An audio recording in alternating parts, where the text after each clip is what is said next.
listening to the Heroes Powerhour presented by BlizzPro.com. Your host, Balrog fan Zexorus, and DJ Tyrant.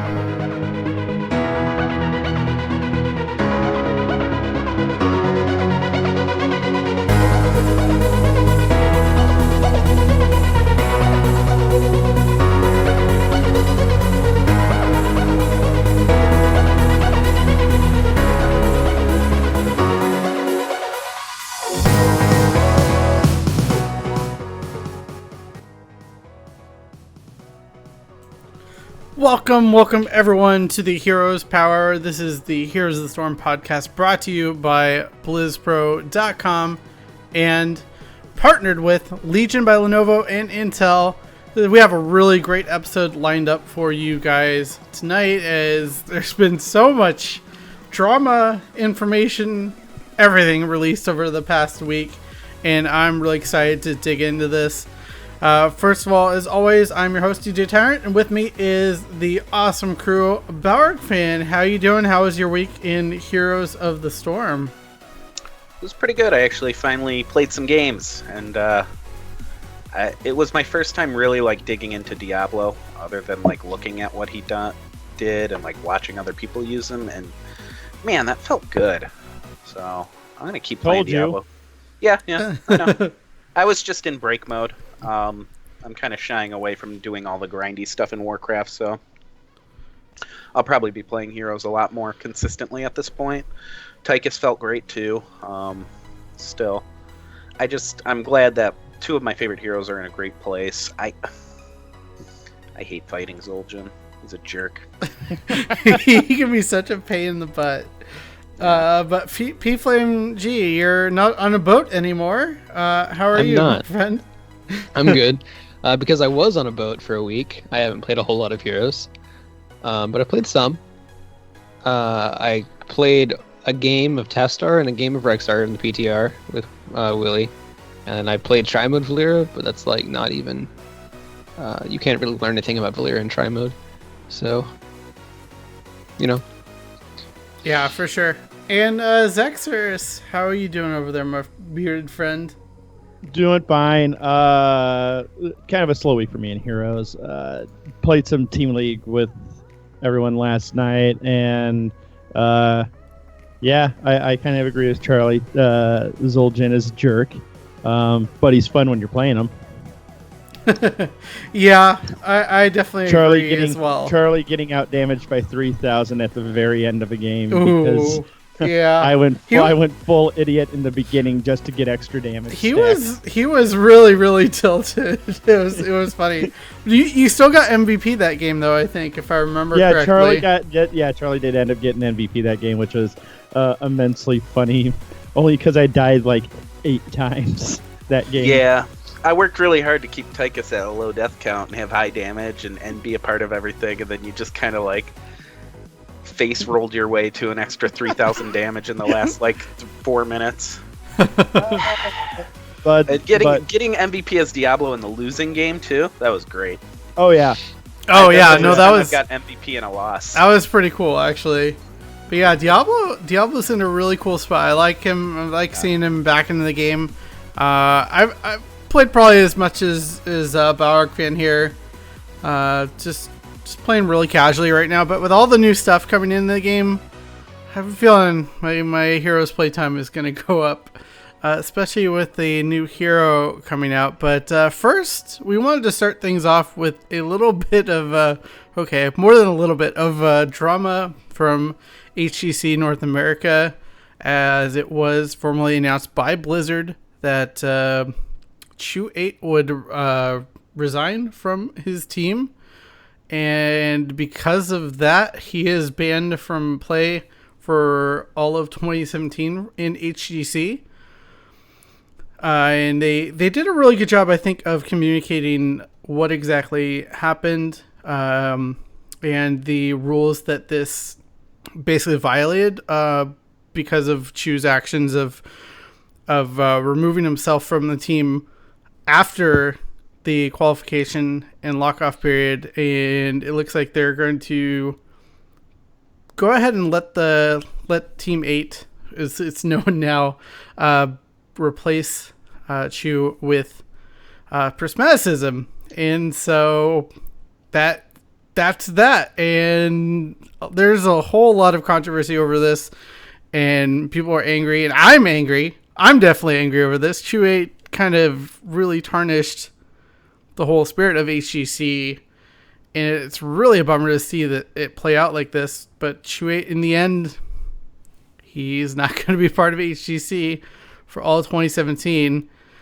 I know we all have kind of a lot to say on this subject, but I want to first play devil's advocate first. Powerhour fan, I know you were talking about this when we were discussing the show yesterday, but what do you think the reason is for Chu 8 to back out of this, even with the guaranteed salary, basically, for HGC teams?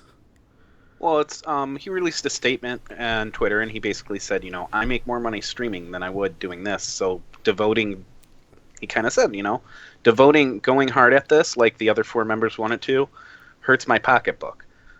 I don't really condone what he's doing. I don't like it, but I do believe that, if you have a brand that makes you money and you take a year away from it, you're not really doing what's good for you.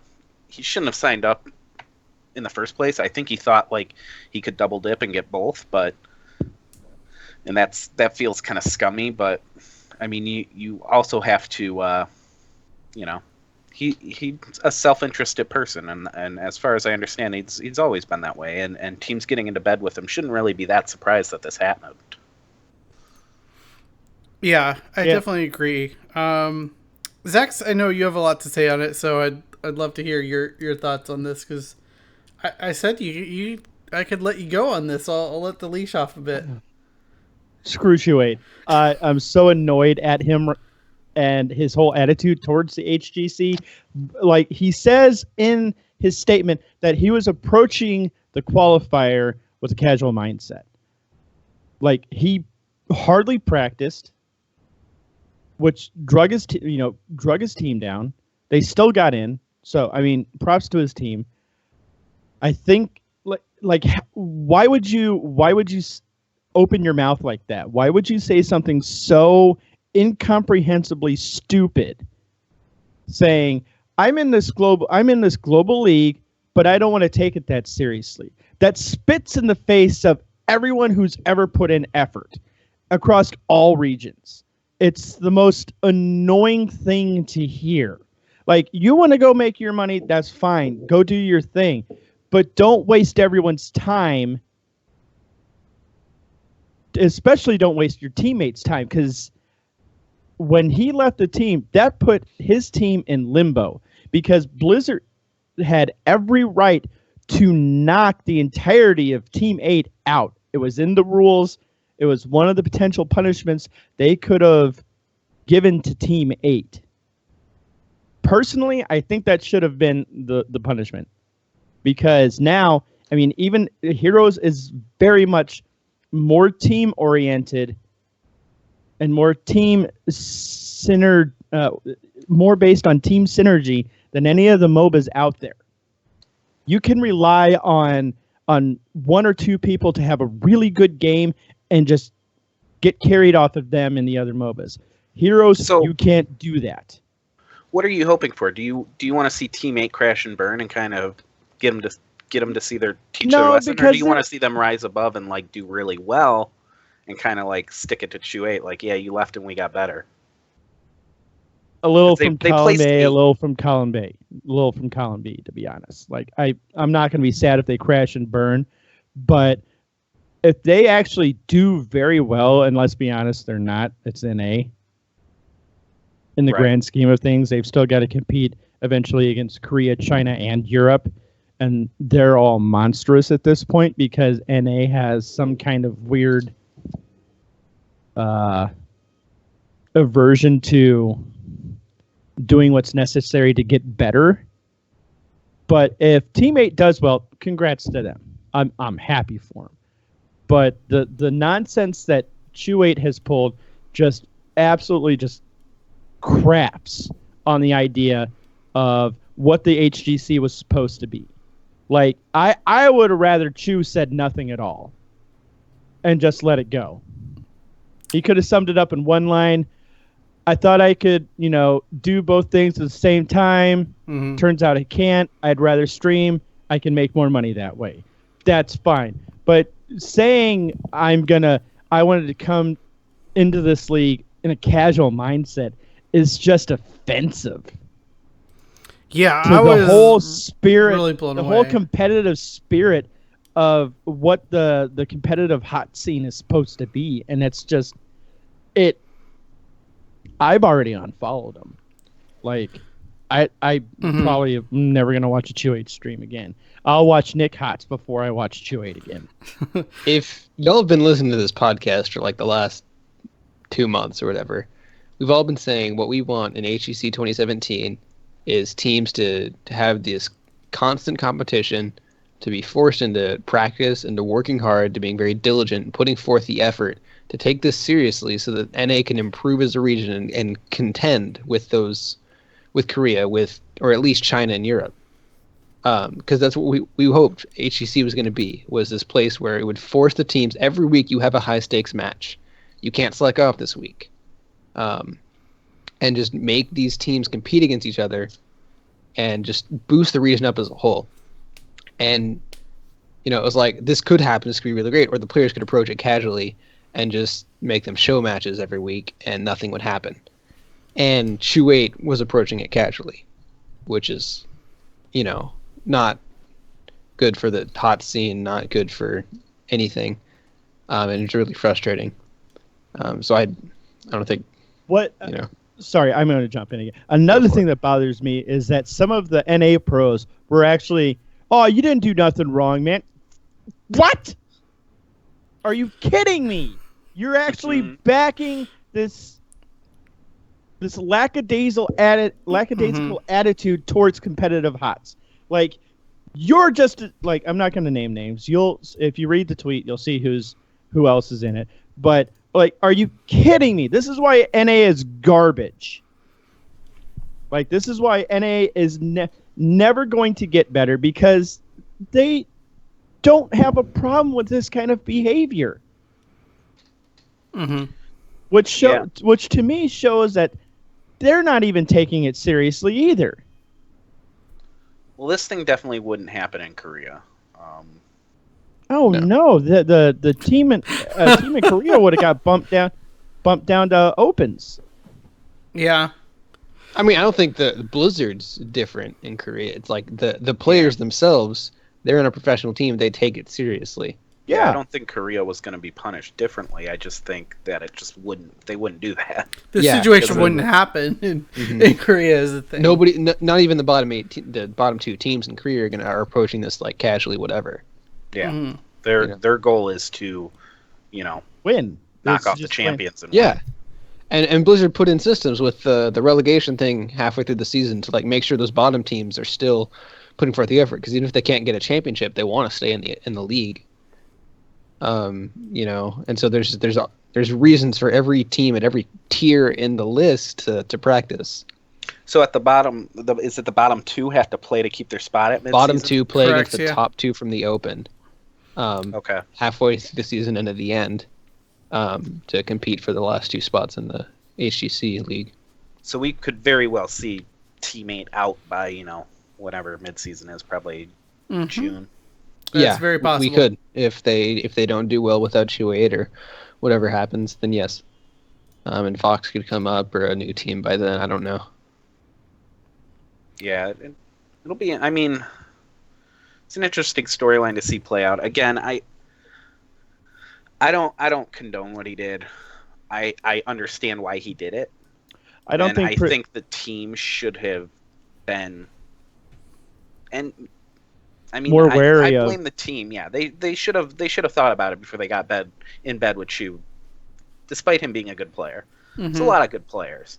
Yeah, Chew's an amazing player, and I think that's part of the reason why this chafes my butt so hard, is because, like, he had a chance to really showcase his skills, and instead he wants to go shave his head for another $2,000. And I don't think Prismaticism should be paid the salary. Ooh, I don't know about that. The guy who's replacing him? Yeah. Yeah. Why? Yeah, I don't Because I'm he curious. wasn't a part of the team that got in. Yeah, but I mean, he's playing in he's the part of league. the team that's going to play the league, right? You're Yeah. not getting paid $20K to qualify. You're getting paid to compete every week. Yeah, you can't do that, Willie. I mean, I never that said would- I that- had the best ideas. I just that's how I there feel. would never be a reason. No one would, in their right mind, would sign up to be a sub. There'd be 5 guys that would go, "Oh yeah, you're a sub. Yeah, me too. Not getting paid even if we qualify or I get subbed in. Yeah, let's form our own team." I mean, really. Yeah, I think just what I was most disappointed about this whole situation was when even early on in the qualifiers when we saw that Q8 was putting together this team to try to qualify for HGC. I think most people familiar with the scene were just like, he's not going to take it seriously. And Yeah, we all said that. sad. Everyone on the show said that. I'm And bummed. we did expect the team to go far. I'm just bummed that assumption You were came right. true. Just because I want I was HGC, hoping he would take it seriously Yeah. because of HGC, and I was wrong. and I just want HGC to do well. I mean, this is a small bump in the road, really, in the grand scheme of things, because the top 4 teams are going to be not Team 8. So, but we'll have some really entertaining games, and we'll actually talk about those a bit later in the show. But any final thoughts on the Q8 stuff before we move on to some of the more meaty stuff in the actual game? Shadow raises a pretty interesting point about Blizzard fining Chew. Now, is that something that can be done? Does Blizzard have the power to institute fines since these teams are contracted under the HGC? Probably. somebody I go- don't know, though. I haven't looked through the entire rule book, so I actually don't know how those contracts work. If it's possible, I think that would be good because, removing him from competitive play for a year is the right call. You can't let somebody into the scene who treats it casually. But if he was already trying to leave the scene, it's not really a penalty. No. Um, You so you got to protect yourself, right? Like you can't have somebody deciding to go on a 3 a.m. racist Twitter rant, and including the HGC tags in it and a competitor in it or something. And like I would assume they would have the ability to fine and penalize these players. Yeah. Only because they're getting paid a salary, Yeah. for competing. But that would be much like pro sports. I'd be interested to see. Maybe we can get a betting pool going if we ever find out on who will take the first fine in HGC 2017. Okay. Man. Ooh, So wow, Cloud Run. I'm looking up the fines in this player participation and acceptance form.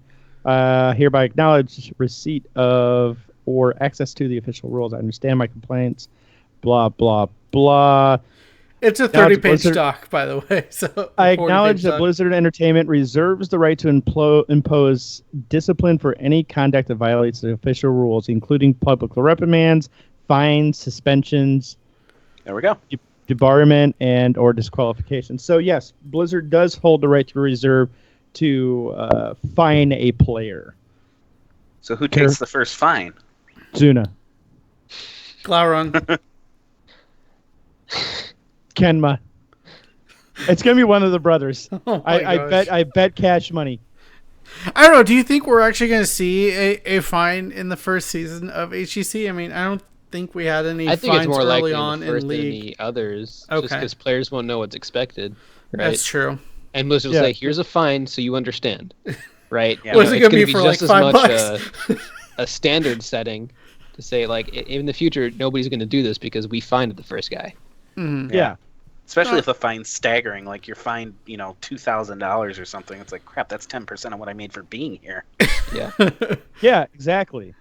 I just lost 10% of my purse. Yep. Yeah. Okay, I 9 more screw ups and I'm doing this for free. Mhm. But yeah, I'm curious what you guys all think. So tweet at us at Heroes Power if you'd like to lend your voice on this. But I think we'll move on now to the PTR patch. Send all hate mail to @Zextras. Exactly. But we did have a PTR drop today, as well as a new hero, Valeera, another Warcraft assassin being added to the game. And I know Zex is absolutely ecstatic about another assassin being put into the game. We'll get to that in a bit, but we're going to break down these PTR patch notes because I wasn't expecting them to be as extensive as they are. So, really quickly, Lunar Festival coming out. Get your chicken mount. I'm not going to say the other thing. Lunar Rooster mount. I will. Of course you will. I think one of the more interesting things, and we'll have to see how players use this new tool, is there's going to be a sandbox for custom games. Essentially, you basically get a cheat menu during these games, and you can bump up damage dealt, damage taken, infinite mana, team levels, all this stuff, and it's going to be really cool to see what people do with this. Really quickly, I want to hear your guys' thoughts on this, because this was something that kind of just got put into PTR, and I feel like no one's really talking about it. I just want to do infinite, essentially WTF mode, so infinite mana, no cooldowns. That just sounds absolutely amazing to me. Mm-hmm. That could be fun. So. It makes what was it? I think it actually makes Uther one of the strongest heroes, and Uther and Rhaegar one of the strongest heroes, and it actually completely invalidates Morales. Yes. Just because infinite divine shields. Your whole team is divine shielded the entire time. I think it's going to be a good mode for some of the creative players to kind of make some like cool videos, maybe with voiceovers or whatever. It really kind of could let people work together and make something funny, try to recreate some WTF moments, whatever. I don't see it being used in anything really. I mean, might be a fun side tournament. Like, go ahead. You can use it like for serious stuff without the damage dealt modifiers, whatever. You just want to all right, I want to draft like 2 team comps and let's see what happens at a level 4 team fight. Let's play that 3 times. All right, let's play a level 10 team fight 3 times. Let's play a level 20 team fight 3 times. That's actually a really good idea. What's the strengths of these comps? How can we do this? Stuff like that. And, it probably helps the pros for some scrims. I don't know how often they're going to do this because the game is more than a team fight. Mm-hmm. But I think the occasional, today's going to be mess around in the custom thing and try all this stuff, and the rest of the days we're going to scrim. But you can definitely do it. I definitely think it could help because I feel like late game you're not necessarily able to practice that as easily, and this will let you just be able to go, hey, let's do a 20-on-20 team fight with scrims, and you don't have to play out the 16, 18 minutes or whatever the early game. Even just, theory crafting level 20 talents. It's like, all right, how often do you get to actually use a 20 talent in game? You get 20 games on the hero, you maybe got 2 or even 1 attempts to use level 20 in all those games. And half the time the game is decided at that point. So, the ability to say, all right, this 20 talent looks really strong, but so does this one. How do they feel? How do if I try this 6 times, it's a cool opportunity. My only problem is that it's only Cursed Hollow. Yeah. Well, that kind of actually makes Carl's point even more relevant because Cursed Hollow is the most basic of maps and heroes. So going back to the team, let's try these different comps. Let's try these team fights at different levels and see what happens. It makes a lot of sense to put it on the most base map that isn't Lost Cavern. Mm-hmm. But it makes sense if they were only going to choose one map. I'm just saying I wish you could apply this to all maps because if you really want to test something and break something open, see what you can do, the map kind of is involved in it too, especially the week of new map drops. I mean, you might have an idea I think this guy would be really good at 16 here because of this talent, but I'm not really sure. I'd like to try it out. Yeah. So Halfengrim says that it could also be good for practicing combos and skill shots and Yeah. And even practicing, big combos. Mm-hmm. Yeah, that Yeah, would for actually be really something neat to work on there. But yeah, it's kind of one of the things that it's neat, and it remains to be seen if it'll be something really used by the community or not. The general player base is probably going to mess Avoid with it. it for the first week Yeah. and forget about it. Exactly. But some content creators and some pros and some theory crafters will definitely use it. And it's better to have the feature available than not, right? Okay. Oh, yeah. Okay. Yeah. Actually, this could even work with us because remember a while back we were having when Zul'jin dropped, we were having that. What's the max attack cap? What's the max attack speed cap? That's something that this sandbox mode would allow us to go in and find out instead of having to play through entire games. We go up to where we would need to be to figure out what the maximum attack speed would be and just use those skills. Yeah. Correct. Yeah. I mean, we are So- content creators. We're small fish, but we're still content creators. So Yeah. Don't steal our content. Hey. We're doing that soon. Blizzard loves us still, kind of. It's a little true. bit. A hey, little bit. Yeah. But yeah, I mean, Except- we'll really. see. Like if it is really embraced by the community, I feel like that'll expand to other battlegrounds. Like you were saying, that's kind of the only real kind of bummer of this is that it's not for every battleground. So hopefully we'll see that in the future. They mentioned performance improvements, so good. Yay, performance improvements in the game. That's always good. The big quality one, of life changes. yeah, quality of life change. Take a Mark shot. that down. The big one though is, of course, the release of Valeera, the rogue from the Warcraft series. So another assassin coming into the game. I haven't had a chance to play her yet, but looking at her talents as well as all of her abilities, it seems like they really hit the nail on the head for bringing over the World of Warcraft rogue feeling into Heroes of the Storm. Yeah. Yeah. I mean, I mean, I just played her in try mode, but and I don't have a lot of rogue experience in WoW, but what I do have, it feels just like, the combo points are important. The energy management is actually really important. The stealth abilities, the choices between, it feels really good, like a rogue. So I think they really nailed her. What's the word? Feel? Feel. There's a Touch. designer term for it, but I forget it. But her fantasy, I think. Yeah, that's like- something Blizzard talks about trying to. I think a lot of accomplish. people have fantasies about Valeera. Oh my goodness! You knew that was coming. Oh, I did. The Fan second I said fiction fantasy, dot- I was like, Willie's gonna. fanfiction.net/Sexorus if you. Oh my Maybe I'll goodness. go roll a rogue and see what you guys are talking about on World of Warcraft. But I've gotten to mess around with her a lot, and she does do a lot of damage. And Carl's right; the energy management is actually very important. You don't want to run out of energy mid combo, but she is very squishy. I like that. She's going to be a problem for anyone a mage Mhm. or a healer. She's going to be a huge problem. If for you those don't people. have mobility, you're going to get killed by her. yep. If you're out by yourself, you're going to get killed by her. If you're with somebody else, you're probably still going to get killed by her.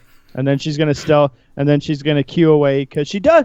One of the things that wasn't bothering me as much about her was she doesn't have an. I thought she didn't have an escape. I was wrong. She does have an escape. It's her Q. Mm-hmm. You have to body block her and eat that damage in order to prevent her from escaping, and that's a problem because then she gets that cooldown. Yep, and then she gets a combo point on top of it, and then that just It just by that snowballs. point Yeah. her stealth is probably off, which means you're either gonna get stunned, silenced, or something else, and then she's gonna be back at 3 combo points, and you're gonna eat close to 1,000 damage from her eviscerate. It's really snowbally, but like it's just her health pool is a problem. Yeah, it's really And it should be fascinating. the problem, to be perfectly Yeah, honest. no, yeah, no, it needs to I be the agree. problem. But her and Zeratul are probably going to avoid each other. She has a problem dealing with dots when she's stealth. That's fine. That's to be expected. That kind of needs to be the way it is. But like at 10, if your team is dot heavy, well, good job, I guess. She takes Cloak of Shadows, and when those dots are on her, she just pops that and runs away. And at 20, it becomes an even bigger problem because she has essentially an 8-second cleanse, self-cleanse. Yeah. So, I mean, really talking about the fantasy of playing a rogue, it really comes into play here is you can't trigger necessarily stealth, but you use her trait Vanish, and then you become a stealth. And I think it's on a really low cooldown. It's like 8 seconds, I think. I haven't had a chance to hop on the PTR, so I don't know the exact numbers, but I know it's pretty low. Basically, Vanish from Scythe, become stealth, and increase movement speed by 10%. And for the first second, you're not revealable, so it's very similar to Samuro. And you can pass through other units. And the big thing is, though, she gets access to 3 different abilities that replace the QWEs. So instead of Sinister Strike, Blade Flurry, and Eviscerate for your basic abilities when you're out of stealth, you get Ambush, Cheap Shot, and Garrote. And those all work exactly how you would expect them to work if you're coming from World of Warcraft. Ambush just does a big bunch of damage. Cheap Shot does a stun, which, by the way, 1.5 seconds is the exact amount of time that Sundering stuns for as well. So it feels bad, Thrall. His is AoE. Yeah, his is AoE, by the way. AoE. And then Garrote does small damage, applies a dot, and silences for 2 seconds, which is insane to me. A 2-second stun. Or a silence. She's a hard counter to Lily. Because you can either silence her and stuff a jugs, and then she can't do anything. She can't heal her team for 2 seconds after that. Or you can just hit her with a rock. I don't know. Cheap Shot. Well, I don't know what the look is for Cheap Shot. What is that? Whatever. I'm going to say she hits her with a rock. Probably one of her daggers. Yeah, but the icon for Cheap Shot in WoW is actually a person's eyeball and a dagger about to hit it. That seems kind of rude. Well, it's a it's a cheap shot, right? It's not a. Well, no, that's a cheap shot. A cheap shot is like punching someone in the face when they're looking the other direction, not stabbing them in the eyeball. Yeah, but like, there's her talent. Her talents are so multifaceted. Like, She's a lot of really cool talents. like you spending like combat readiness, you can give her like up to 3 stacks of block. You can give her extra energy regeneration. You know, a slow at 1. This'll T at level 16, bringing that back to the old vanilla WoW days. Yeah, like at 13, you want to stun. You can also blind them as well after the stun is done for like 2.5 seconds. Like, it's gross. Absolutely disgusting. You can give her a teleport for crying out loud. Yeah, Death from Above at level 13 improves ambush, has a 5 range now, and teleports her behind the victim. Which is nice, but it means you're not opening with either your stun or your silence. Mm-hmm. Yeah, like, and right now that seems honestly to be the way to go. Like, you're gonna want to use a Death from Above to chase somebody down and get that last hit on them. Mm-hmm. Also at level 20, there's Cold Blood, which is a very big rogue talent. I think back in the day, I don't think it exists anymore. I don't know. I can't remember. Can't keep up on all the rogue stuff. But yeah, just the flavor of all this is just amazing. And I think they really knocked it out of the park here. I do. Yeah, they definitely did. I want to make a note about Strangle at 13. It's maybe it was 16. Yeah, Rupture. Basic attacks refresh Garrote's damage. So that's the dot they're talking about. You don't have to hit the target of Garrote. You can go hit a wall, and that dot will stay on them. It's my gosh, that's absolutely gross. Idiotic. Like, I don't know how else to put it. It's really, really dumb. But it's really satisfying to dot somebody to death by punching a wall over and over. That's got to be a bug. No, it's not. It doesn't specify who you need to hit. Who knows? I say it's working as intended. Then again, I also said Rayner's Hyperion was working as intended. I don't know how that worked. Patched Yeah. 2 days later. I still stand by my comments on that, by the way. Mhm. But yeah, Hey. Valeria. She's. I'm not enthused about a fifth assassin, but I also read Blizzard's statement on So, that Speaking today. of that statement, Yeah, let's talk a little bit about that. P-Flame. yeah, so they basically said, it takes us 9 months to develop these things. And so we're working on the pipeline, we're putting these things together, and we're like, man, we want to do Samuro was the first one on the list. Mm-hmm. People who wanting to do him for 2 years. He's this iconic character. He's gonna be awesome. They built his kit. They're like, man, let's do Ragnaros. Or Varian, sorry.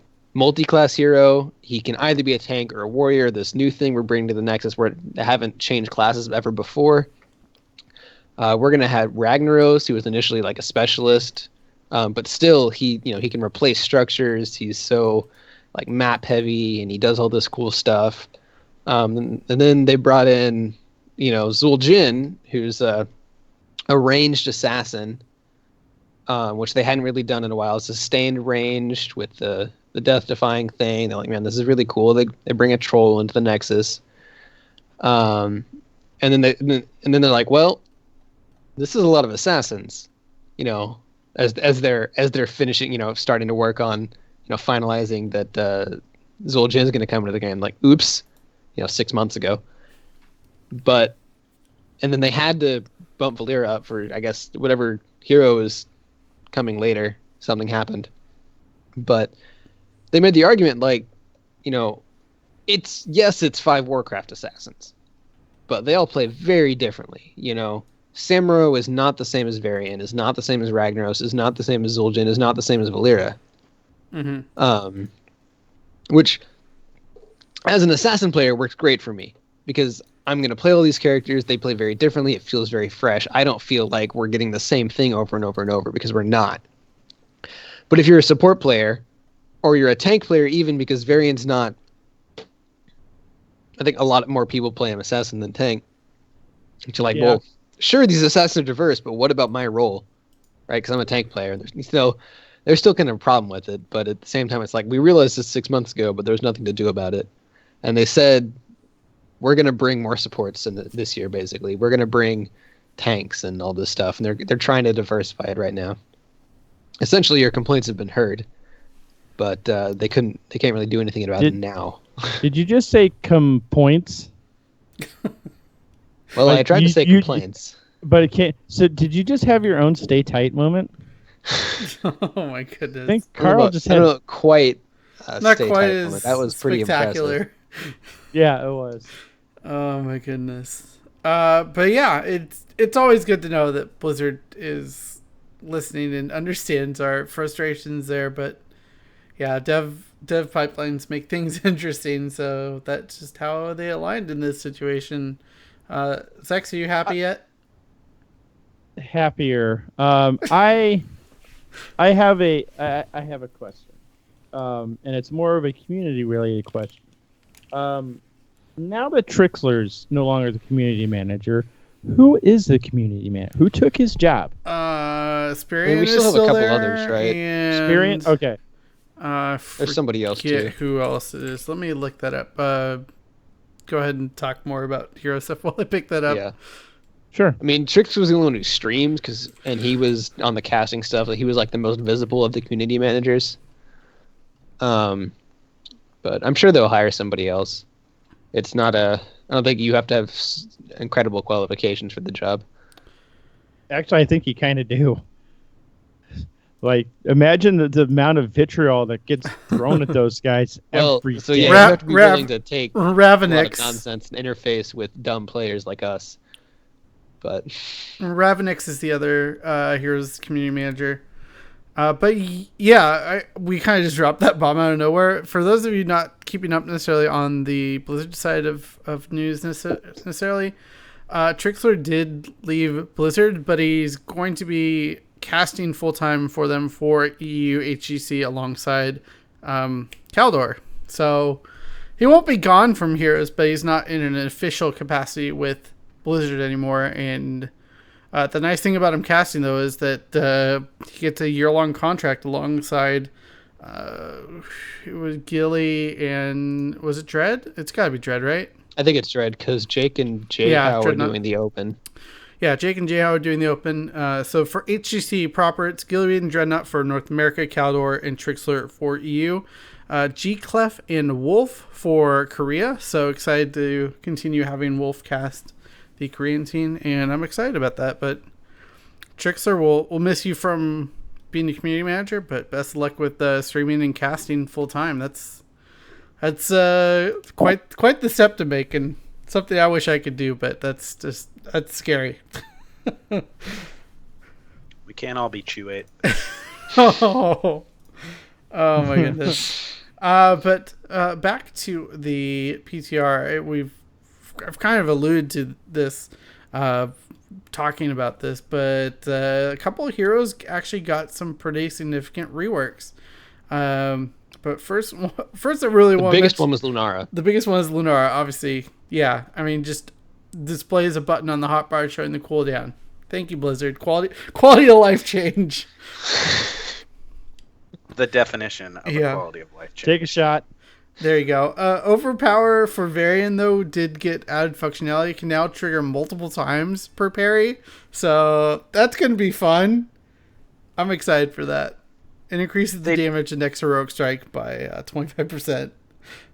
They describe that as one of those. We threw it in there because it's one of those dream scenarios you hope for one day. Mm-hmm. It could work, but odds are it's not going to be anything. The other two talents are still really strong. Getting a 50% slow on your Q or 60 AD.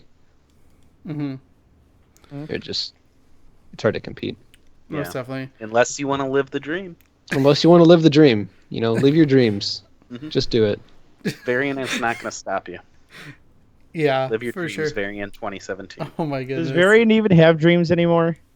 Well, no. Apparently the only actual lore seems to be once a character is killed off in anywhere in the Blizzard universe, they just end up in the Nexus. So, do they? Maybe Nexus Variant has dreams. Yeah. Well, Medivh while your screen is gray, he's dreaming of a better controller.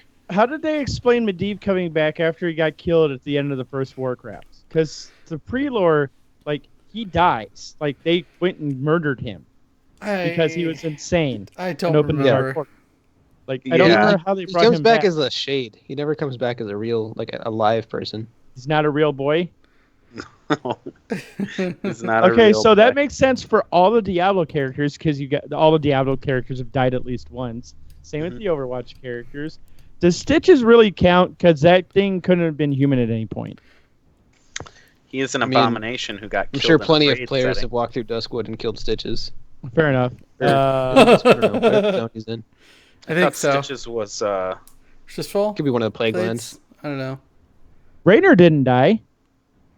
We saw his on the opening cinematic when in training mode. He's just fighting this wave of Zergs, and then Uther grabs him with the light. Yep. Grabs him with the light. Oh, Chen's not dead. No. Chen is not dead. Chen is not dead. Neither is bless. Lily. I don't think Valeera is either. A lot of the Warcraft characters are alive.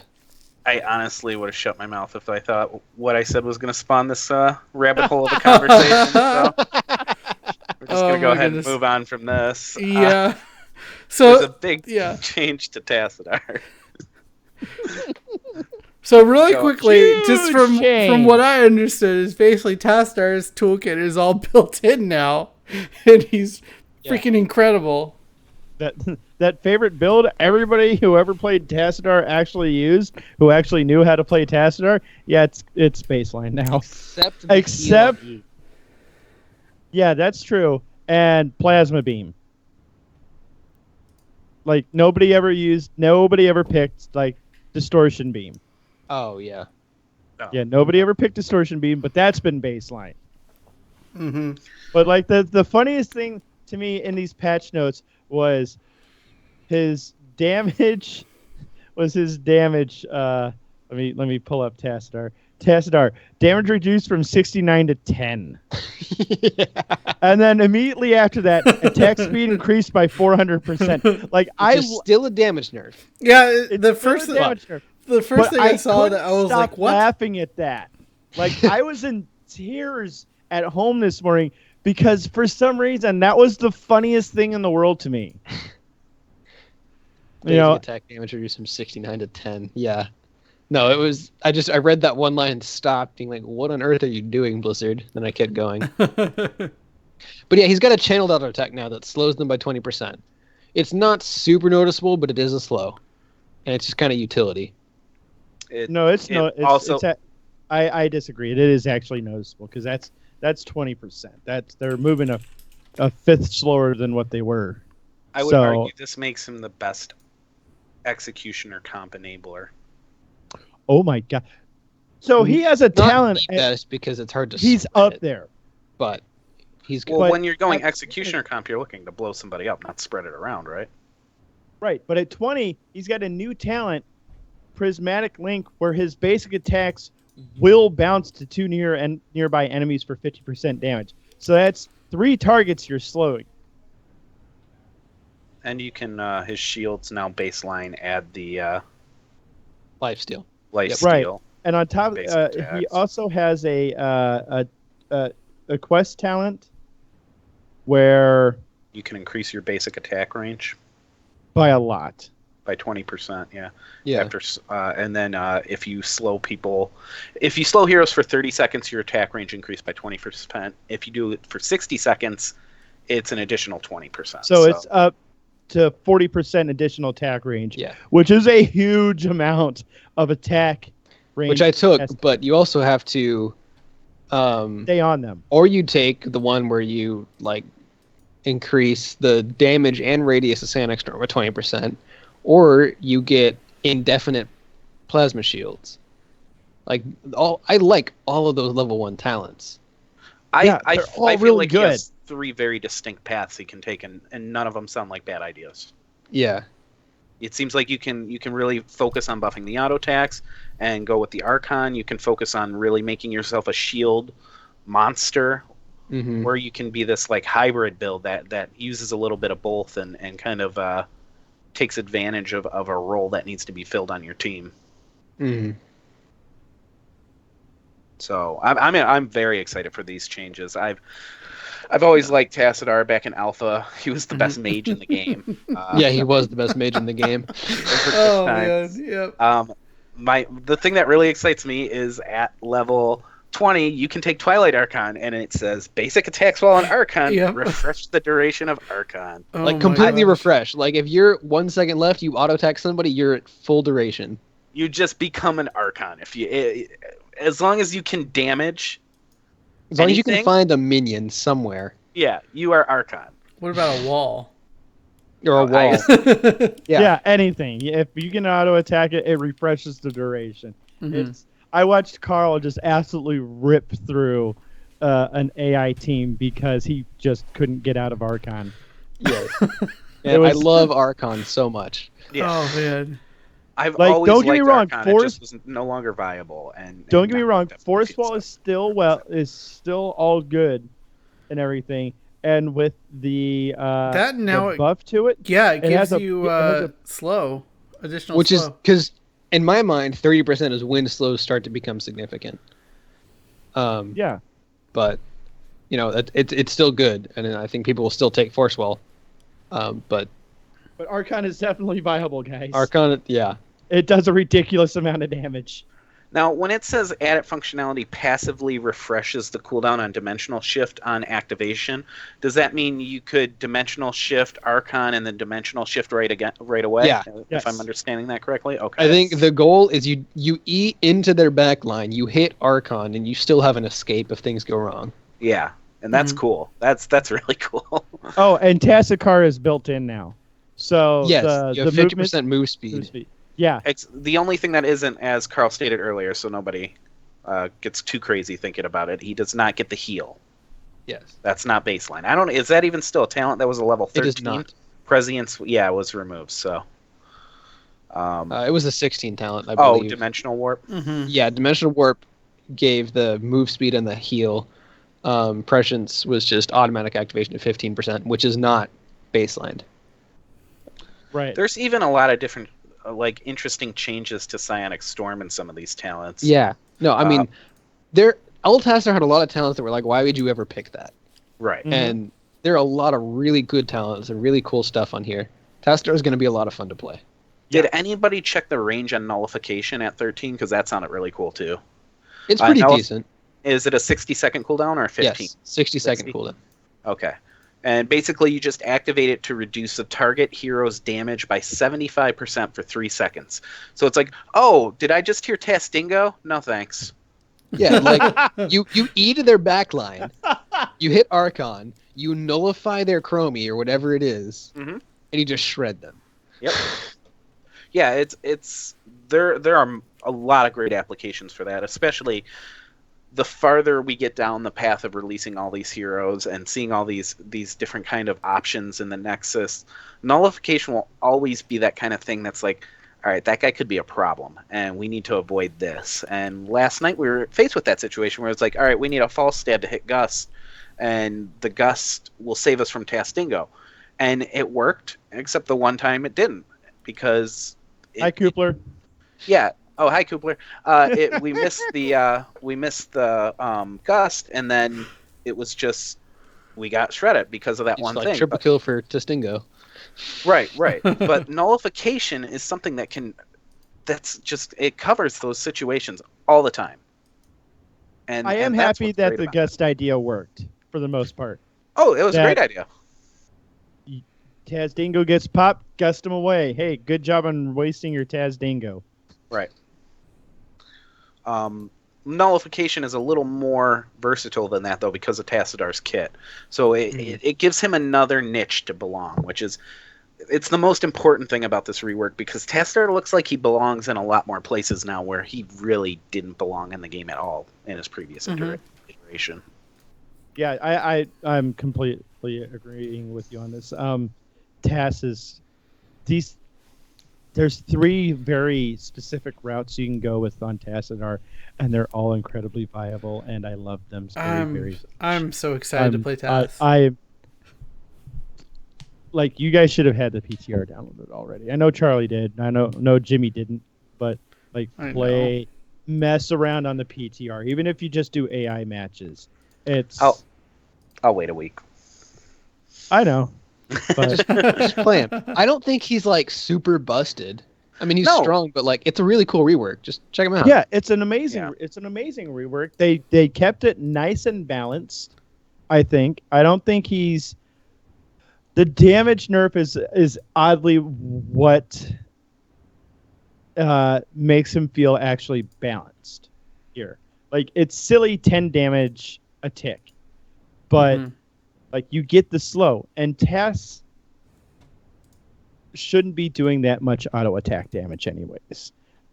Like, he's a setup man. That's what he was before. Like, except for being a setup man at level 1 with his slow, like, he's now instead of having to wait to 10 for force wall, you can start off at level 1, and just peg somebody with a slow, dimensional shift past them and slow them while the rest of your team catches up to them and finishes them off. It's like, there's a lot of really good things Tassadar can do now, and it's going to be fun to see how he plays out in the competitive scene. Oracle's on a much lower cooldown too, by the way. Now his trait is 10 seconds less, no longer costs mana, and the radius has been roughly reduced by 16%. But there's some really cool things he can do to buff it up in his talents as well. So Oracle, when you need it, basically at level 7, he can take a quest talent called Mental Acuity, and each takedown he does lowers the cooldown of Oracle by 3 seconds to a max of 15 seconds. So you can take it down to a 15-second cooldown, and upon reaching that cooldown reduction, it increases the range of Oracle, the sight range of Oracle, by 50%. Yeah. that kind of thing might make him one of the better vision talent heroes in the game. Like the only person who I could maybe say still has better vision options is Zagara, but Zagara really has fallen out heavy out of favor lately, and I think Tassadar is going to be around. So, and with Valeera entering alongside him, it's going to be it's going to be something to keep an eye on to see how much his vision is really affecting gameplay. And there's some really, really cool Oracle talent too, like Adun's Wisdom at 13. When Oracle is active, your basic ability cooldowns come off 50% faster. That's crazy. Like, that's insane. That seems just so to good. answer some questions in the chat, I just did try mode. The level 20 splash does apply the slow, and it also prioritizes heroes. Like, I can attack any minion in the wave, and it will always bounce to Arthas. So you're not going to get like screwed over by unlucky bouncing if you're trying to hit somebody in the middle of Mercs or whatever. Mm-hmm. It will go for the heroes. So I'm glad they added that into it. Yeah. It's they did a really smart job on this rework. And level 16, mind you, he can take that focus beam, and that's insane. Because that's an additional 1% of the enemy's hero's maximum health. Yeah, that's Yeah. where Jeez. And he has faster than Taika's attack speed, right? At 400%, correct. Yeah. Yeah, that's I would assume at 400%. Simdro Tassadar! that I believe Sim is Drone on Tassadar. par with Tracer's attack speed during a clip. Jeez. So Wow. yeah, it's good. God, that's filthy now that you think about that. There's a lot of cool implications here, and again, I from the understanding, and I believe just by looking at all this, he doesn't feel broke. He feels valuable. He feels like someone you can pick, which is the goal of any rework. I think a rework should be instituted when a hero feels like they're completely locked out of the meta, especially in casual play. Mm-hmm. Oh, thing I noticed. I don't know if we touched on it. Plasma shield. It comes with Kala's Embrace. I think. No, Yeah, leeching they- plasma. No, because Leeching Leech plasma. not Kala's Embrace. You can Yeah, they baseline talent into Kala's Embrace. bleach. Yeah, It's a quest now. and then you can talent into it for an extra 40%. Bump it up to 40%. Yes. That's ridiculous. But they did change the shield back to where it was before, where it's an 8-second cooldown instead of 5, and it's not a different shield based on whether it was applied on allies or yourself. Mm-hmm. Yeah. Mhm.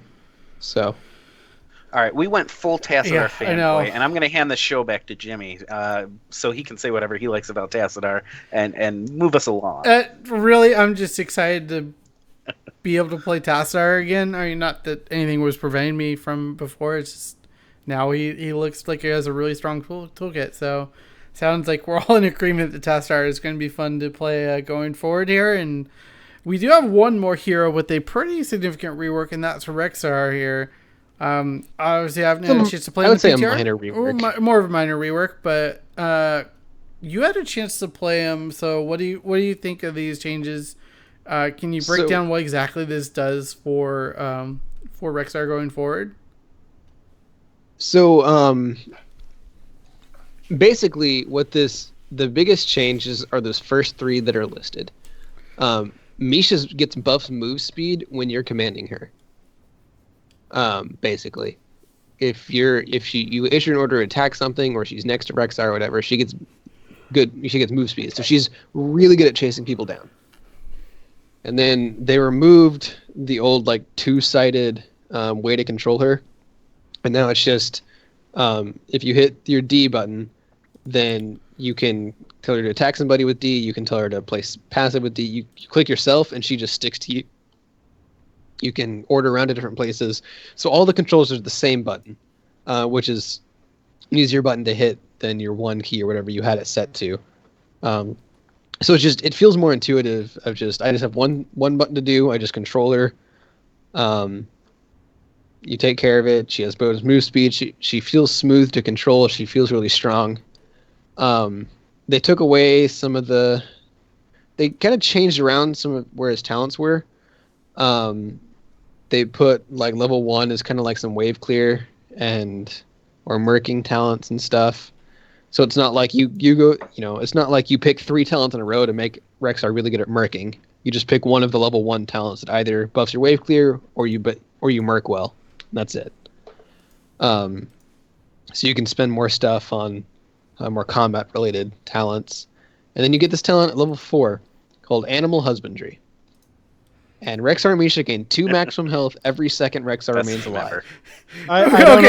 Sorry. No. Why. In our chat talking about this, we had a long discussion about what in the world animal husbandry meant. I knew what it meant. Okay, I'm from Rexar California. I have no idea. Yeah, I don't really know. We had an Indiana farm boy and a Texas cattle hand to really break it down for us. But yeah. Anyways. Carl, go on about animal husbandry because it's amazing. So Rexar's talent, animal husbandry, in which he breeds cattle, is every couple. It's when he's alive, he gains max health, it's just really strong. If you're alive for 10 minutes of the game, you get like 1,200 health. It's really good. And it's a lot of bonus health, and you lose all of it on death, which is kind of depressing, but it's still, if you stay alive for a minute, you have 120 bonus health. It's still an effective talent, even after you die. It's not like I ruined everything. Like some of those quest talents where like you have to get to 20 without dying, or it's all gone. It's like there's no break point. It's just, this is a pure benefit that is worth it after like 45 seconds, and you enjoy it the whole time. And if you stay alive super long, which isn't that hard to do, because it doesn't matter if Misha dies, it's just Rexar. Mm-hmm. So if you're playing Rexar safe and Misha aggressive and she dies, you just back out, you keep your health. I'm always pro talents that promote playing safe and surviving and not dying. Great thing. That being said, Rexar players, if I see you running away with Misha and leaving somebody behind to die to keep your stacks when you could have easily saved them, I'm gonna be mad at you. It's only if Rexar You're dies. You're still a tank. It's only if Rexar dies does it if the stacks get lost. Right. Yeah. No, I know, but if people are going to be so concerned it doesn't about. Matter. People are going to read it wrong, and they're going to try and get call Misha back to save her and save the stacks. They're just going to be 10 minutes in and be like, "Sorry, Li Ming, I can't risk these stacks. You got to die." When it could easily be saved, and probably could have kept the stacks too. So save the stacks. There's a breaking point for playing safe. That's all I want to remind people. Save the stacks, save the cheerleader, save the world. There you have it. So Rexar, yeah, I'll be definitely checking Rexar out. I really enjoyed playing Rexar at launch of him coming out, but I just really haven't played him ever since.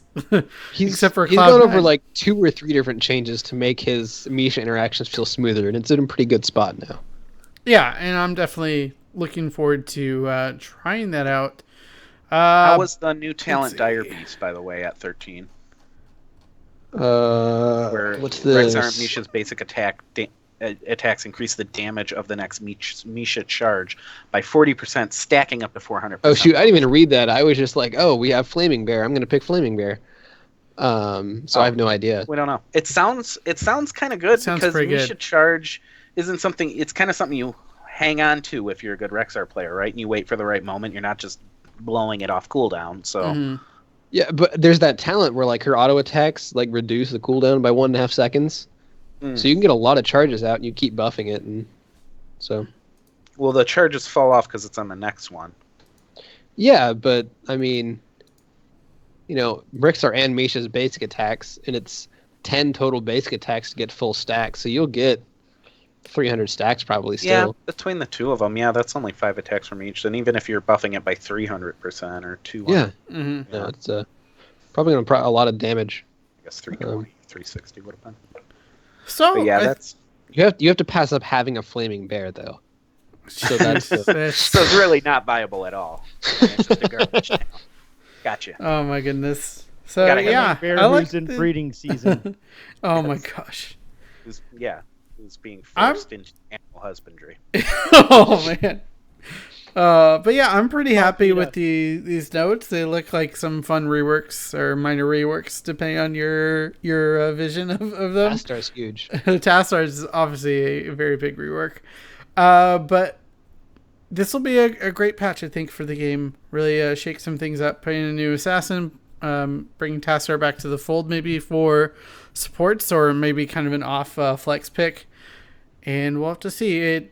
I would expect this to be out in probably 2 weeks. I don't expect this to be out next week, but Blizzard could surprise me. Who knows? I mean, We'll have PTR to patches see. are usually a week, aren't they?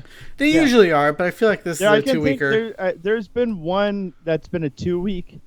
I can't remember who, but it was fairly recent. Jimmy feels it in his bones. I feel it in my bones, yeah. We'll see, though. But it's coming soon, TM. And also coming soon is HGC. But we won't be talking about that right now. We're going to be talking about Roster Apocalypse, rosterapocalypse.com. And no, it's not a tracker for figuring out who's on which NA team, although it should be that. It's actually fantasy leagues slash for NA. HGC.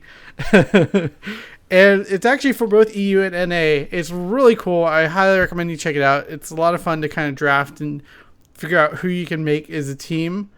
And we do have a BlizzPro group. We'll throw that up in the chat there. So if you guys want to join, you can do that.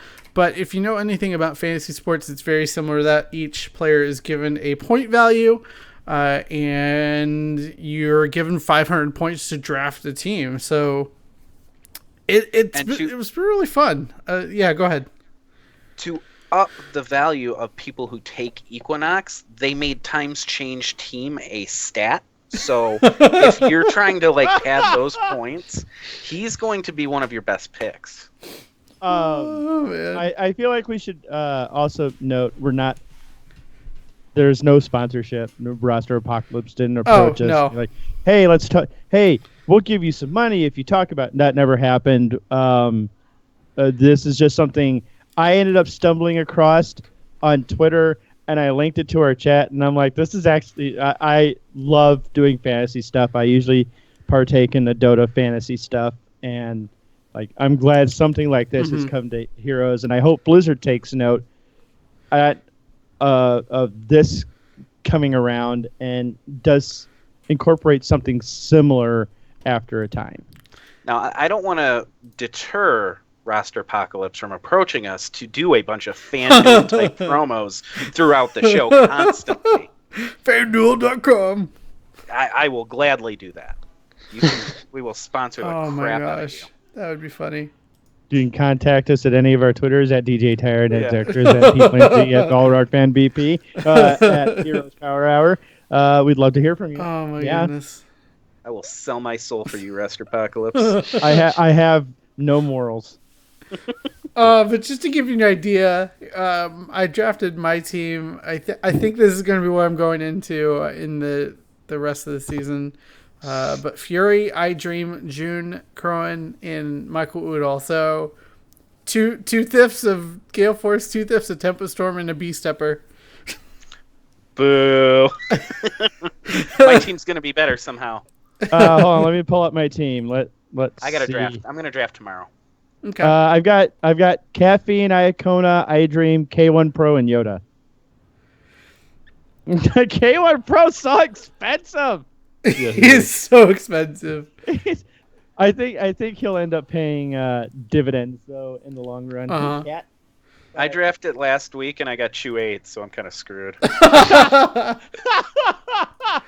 I had a Caffeine, Fan, Iacona, iDream, and Prismat. That's a really good. So good you roster. I like basically that. stole my team, you copycat. I didn't ever look at your team. Whatever. You just literally said the first four, and you added in. You picked a different member of Team 8. Whatever. You can't. Henry Hatercat Meowington's the 8th doesn't believe your crap. Okay. Right, Henry. But yeah, make sure to check that out. We're gonna move on from there and talk a little bit about HGC. I want to have us give predictions, but really we have no idea how these teams are playing right now, so I feel like it would be really difficult to give any sort of predictions. But HGC is finally here. We're finally starting HGC on Friday, January the 20th, starting off with Europe at 9 a.m. in the morning Pacific time. Then Europe has another match at 11:30, North America at 2, and North America at 4:30. So first up on the first day is Team Dignitas versus Misfits, Team Expert versus Diamond Skin, Tempo Storm versus Naventic, Team 8 versus No Tomorrow.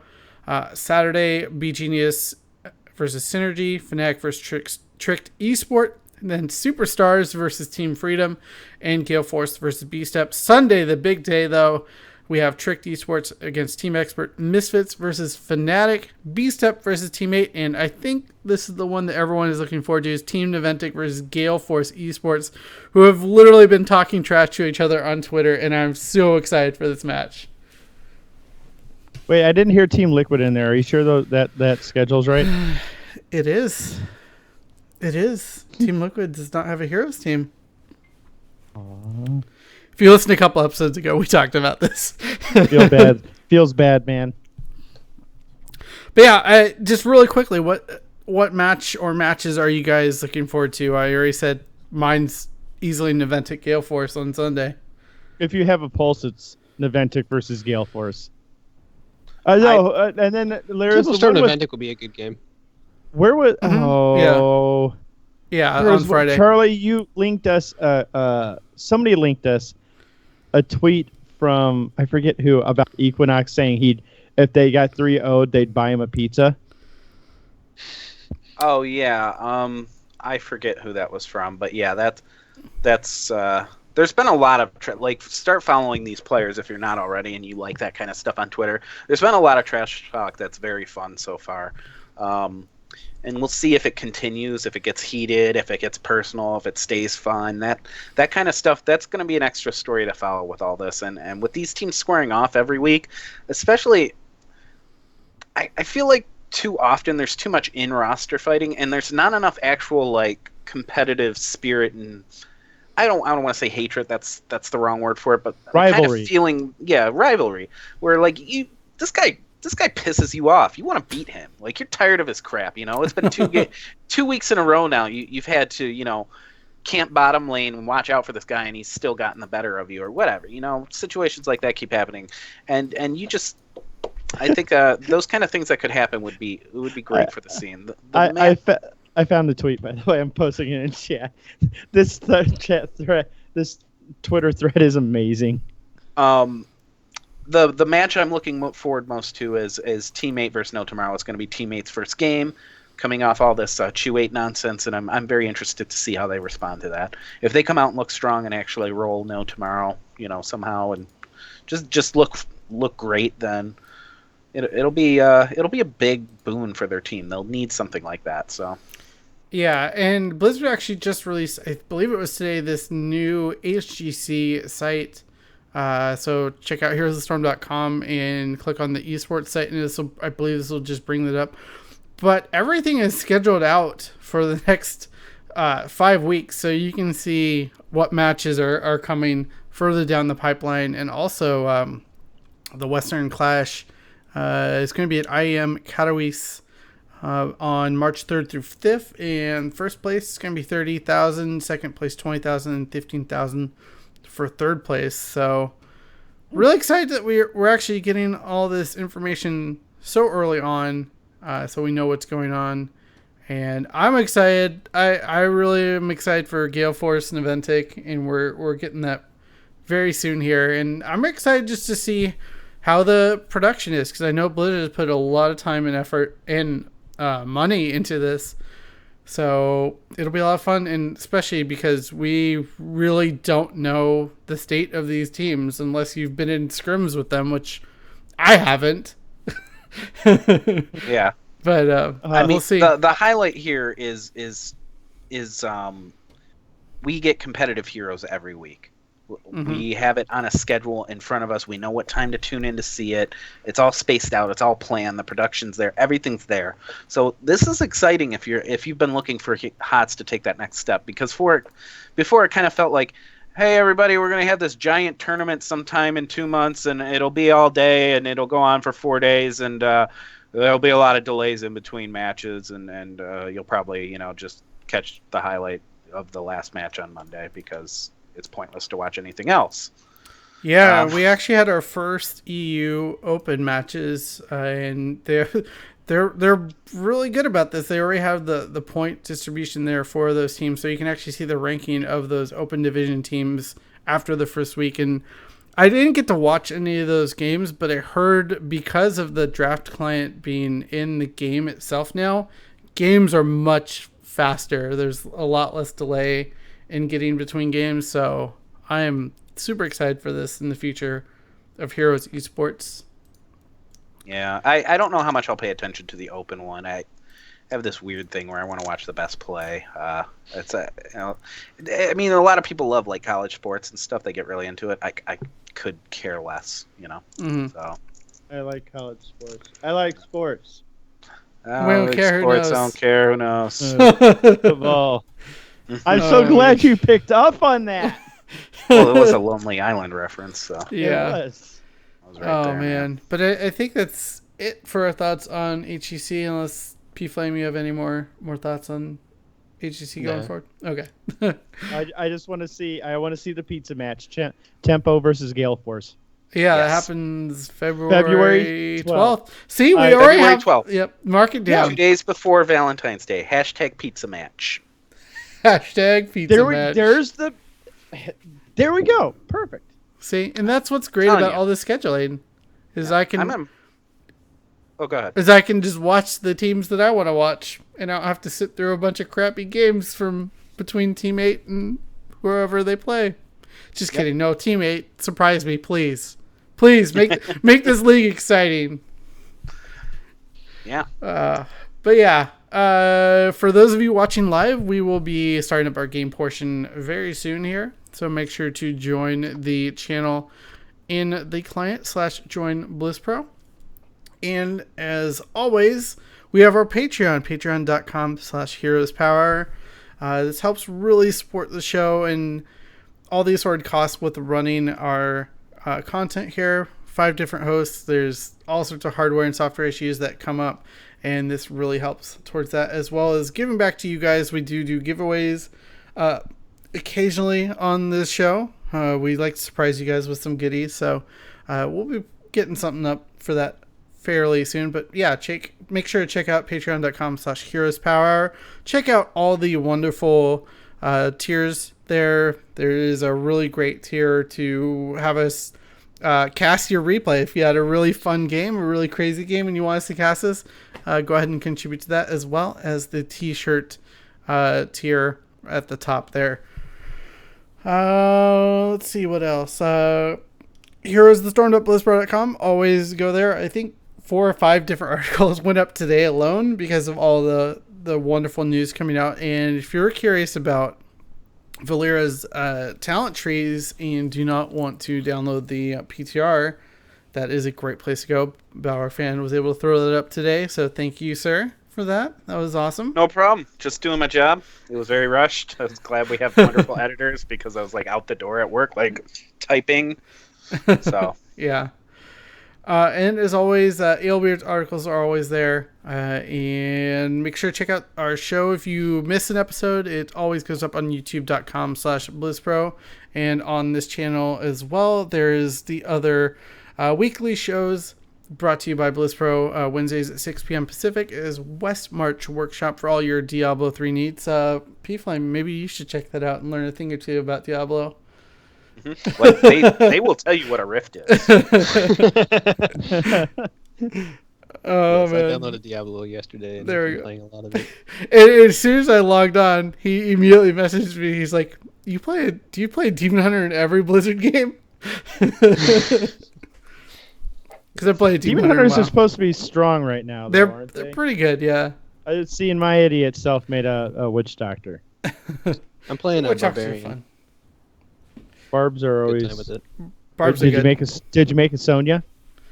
I mean, it's a dude, but I'm playing with a lot of Sonya's abilities. There you have it. Could have made a Sonya. I could have been a Sonya. And then Could have made a Sonya.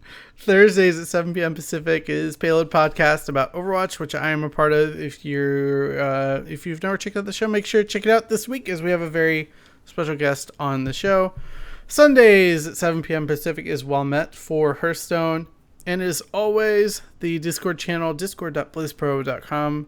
We have people talking about things all the time in the channels there, and that's where we usually go to do the voice chat in game. So make sure to check that out. I was talking with Blind, I believe, about Valeera. We were both very excited about the rogue being brought into Heroes of the Storm. So yeah, make sure to check out the discussion. Talking all week in there, and I'm sure people organize groups for all the different Blizzard games, so make sure to check that out. And that is going to be it for episode 88. Any closing thoughts before we head off into gameplay land? I'm streaming a lot. You can check me out on twitch.tv/BallrogFan. I'm doing a lot of Mega Man, a lot of NES games, some Xbox games, some PlayStation games as I get them. So yeah, you can check that out. Also, I do want to thank our wonderful chat. We have a great chat. They're always here. They're always showing up. They're always talking. They're asking questions. They're having fun. You should join them if you like being part of something and talking to people about Heroes of the Storm, the game you love, with great people. And Muba. Huh? I'm and great. Mubat. I don't know about and Mubat. Yeah, Mubat's a good guy. I'm great. I don't know about Carl over there. It's true. Oh, jeez. It's questionable. On my side, I am going to pick back up trying to speedrun Phantasy Star 4 for the Sega Genesis, because that's probably my favorite game of all time, hands down. And I was getting pretty proficient at it, and then I just kind of stopped, and I figure it's time to pick that back up again. So not on twitch.tv/Zexorus, but Zexorus Heroes. So if you go over there, that's the new channel for me. I've even got a Moobot set up and everything. Ooh, so Moobot. Wow. I'm gonna take a quick plug, and I've even got a Patreon set up over there. So if you want to see me stream more, give me your money so I can So you can justify it. kind of be motivated. I'm motivated. Yeah, that works too. PFMG, how about you? I downloaded Diablo the day before Nighthold released and the semester started, and I'm still on this Heroes of the Storm podcast, so I don't know what I'm doing with my life. Oh my goodness. Oh, You're making jeez. good decisions. But yeah, as always, you can follow me at DJ Tyrant on Twitch and Twitter. And Zexus, you mentioning speedrun reminded me that I'm thinking about learning the speedrun Descent, which was shown at HGDQ. And so I have my setup kind of all set for that. It's just learning the game in a speedrunning setting is going to be interesting. Find the Discord. There's Discords for every single game you want to speedrun. Find the Discord for that one. They're always good communities. There's not everything one I've for Phantasy researched. Star 4. There isn't? No, there's really not. There's like Huh. there's like two guys who speedrun it. And I'm using the notes from the one who has the world record to do my speedrun. Well, you should make one. Take that initiative, make that group, and start talking to people. I kind of want to do Shining Force, but I don't really see a whole lot of that. There's no real big strats for it, is there? No, well, go watch. Hold on. I follow him. He started off by doing speedruns of Castlevania 64, and he switched over to Shining Force and Shining Force 2. Oh, And like okay. he's doing it under, I think, 8 hours. Oh, wow. It's not bad. No, Be sounds interested to see it once. That's the game that's probably closest to my heart, other than Mega Man.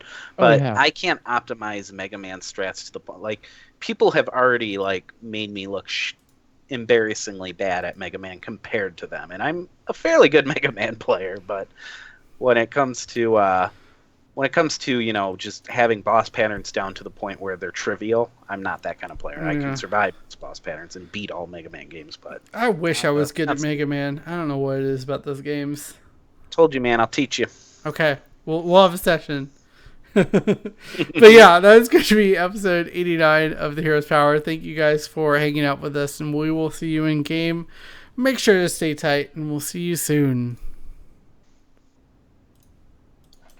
Man, I've had